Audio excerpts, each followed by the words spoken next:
అందరికీ నమస్కారం. 2 వారాల కిందట జరిగిన ఒక పాడ్‌కాస్ట్ ఇంటర్వ్యూలో మనము విల్ అండ్ ట్రస్ట్ గురించి మాట్లాడడం జరిగింది. చాలా మంచి రెస్పాన్స్ వచ్చింది. అట్‌లీస్ట్ కొంతమందికన్నా వాళ్ళ పిల్లలకు లీగల్ గైడెన్ అపాయింట్ చేయాలన్న ఆలోచన వచ్చినందుకు చాలా సంతోషంగా ఉంది. ఆహ్, ఎక్కడ చేయించుకోవాలి? ఎలా చేయించుకోవాలి? ఎంత ఖర్చయితది? దాని గురించి ఈ వీడియోలో మాట్లాడుకుందాం.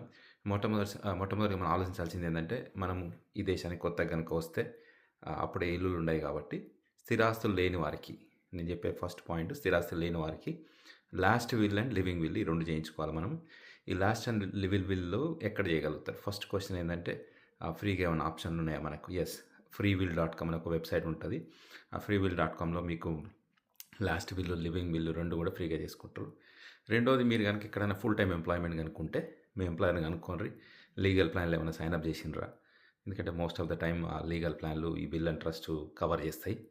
3 ఆహ్, మీకు వాళ్ళు అడిగే ప్రశ్నలు అర్థం కాకపోయినా, లేకపోతే ఏం చేయాలన్న ఆలోచన అంటే సరిగ్గా గైడెన్స్ మీకు దొరకలేదనుకుంటే, నాతోని ఒక మీటింగ్ సెటప్ చేసుకోండి. మాట్లాడుకుందాం. ఎందుకంటే మనందరి జర్నీ ప్రిటీ మచ్ సేమే ఉంటది కాబట్టి, నేను నా కుటుంబానికి ఏం చేసుకున్నా, మీ కుటుంబానికి మనం ఏం చేయగలుగుతాం ఒకసారి ఆలోచిద్దాం. మాట్లాడుకోవటానికి నాతోని ఒక అపాయింట్మెంట్ సెటప్ చేసుకోండి. 2 స్థిరాస్తులున్న వారికి. స్థిరాస్తులు జనరల్‌గా బై డిఫాల్ట్ బెనిఫిషరీస్‌కి పోవు.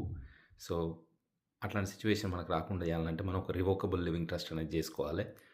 ఇర్వోకబుల్ లివింగ్ ట్రస్టు వాళ్ళ వాళ్ళ ఆర్థిక పరిస్థితిని బట్టి దాన్ని మంచిగా డిజైన్ చేయడం జరుగుతది. సో ఎస్టేట్ అటార్నీ మీ లీగల్ ప్లాన్‌లో కవర్ అయితే వాళ్ళతో మాట్లాడుకోరి, సెటప్ చేసుకోండి.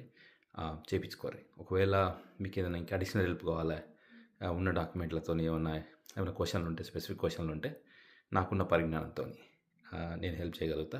But again I'm a certified financial education ఇన్‌స్ట్రక్టర్‌ని మాత్రమే. నా ఉద్దేశ్యం ఇందులో నుంచి ఏదో లబ్ధి పొందటం కాదు. నా ఉద్దేశ్యం మన కమ్యూనిటీని ఎట్లా ఈ ఇట్లాంటి డిజాస్టర్ నుంచి తప్పించుకునే ప్రయత్నం చేయడానికి నా చిరు ప్రయత్నం.